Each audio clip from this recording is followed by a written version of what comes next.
अगर आप कुछ नया पढ़ रहे हो, टेबल चेयर पे बैठ के पढ़ो। किसी पढ़ी हुई चीज की प्रैक्टिस चाहे पलंग पे फैल के कर सकते हो। रूम को हमेशा क्लीन रखो। अगर आपको पढ़ाई करते करते नींद आ रही है तो आप अपना फेस धो लीजिए और खूब सारा गर्म पानी पीजिए। आप अपने पढ़ने की जगह चेंज कर दीजिए। एक रूम से आप छत पे चले जाइए, थोड़ी देर 5 मिनट टहल के आ जाइए। उसके बाद थोड़ी देर के लिए उसको पढ़ना बंद कर दिए और जिसमें आपको इंटरेस्ट आता है उसको पढ़ना शुरू कर दीजिए। कोशिश ये करिए कि आपको दिन में नींद ना आए। रात को कम से कम 7-8 घंटे की नींद लीजिए। घर का अच्छा खाना खाइए और ब्रह्मचर्य का पालन करिए। अगर आप ये तरीके अपनाओगे तो आप पढ़ाई में अपना आउटपुट 2 से 3 गुना।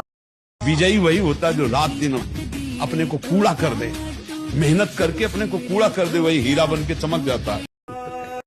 बेटा, जो बनना चाहते हो वही सोचो, जो सोचोगे वही बन जाओगे। यहाँ का कुछ ऐसा ही है, जैसी सोच रखोगे वैसे ही स्थिति आ जाएगी। जैसी स्थिति पाना वैसी सोच रखो, मस्त रहो। विवेकी वही है जो संतुष्ट है इन केनवा, हर स्थिति में मन को प्रसन्न रखता है। और मन को प्रसन्न वही रख सकता है जिसे भगवान का भरोसा है, और जिसे भगवान का भरोसा है वो आनंदित है। बेटा, बहुत मेहनत करना, क्योंकि बहुत मेहनत करने से हो जाता है। मैंने करके देख लिया है, हो जाएगा। ना बड़ी बात कह देनी चाहिए, ऊपर वाला देख रहा होता है।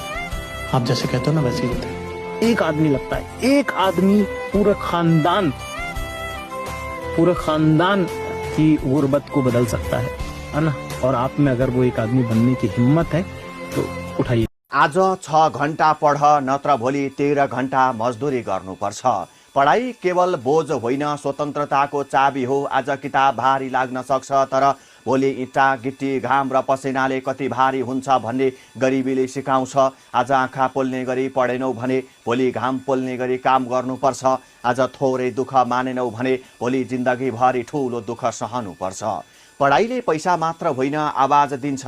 आफ्नो हक बोल्ने, अन्यायको अगाडि टाउको नझुकाउने, आफ्नो भविष्य आफै छान्ने साहस दिन्छ।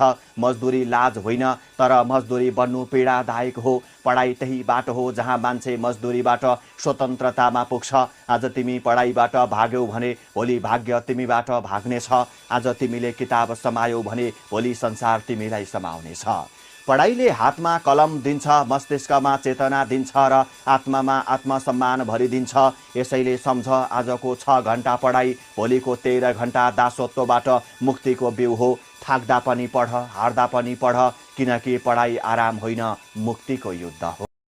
दोबारा नहीं मिलेगा स्टूडेंट लाइफ में। आज से 5 साल बाद आप जो चाहे वो भी कर सकते हैं, बट ये 5 साल चला गया ना, ये वाला एज, पढ़ाई नहीं हो पाएगा। उठ, फिर खड़ा और चल और रौंद, अपने लक्ष्य को प्राप्त कर। ये गिरना और निराश होना, हताश होना, ये हमारे जीवन में नहीं। करते रहो, कदम आगे बढ़ाते रहो। बिल्कुल राइट टाइम उठना, राइट टाइम अपने दिन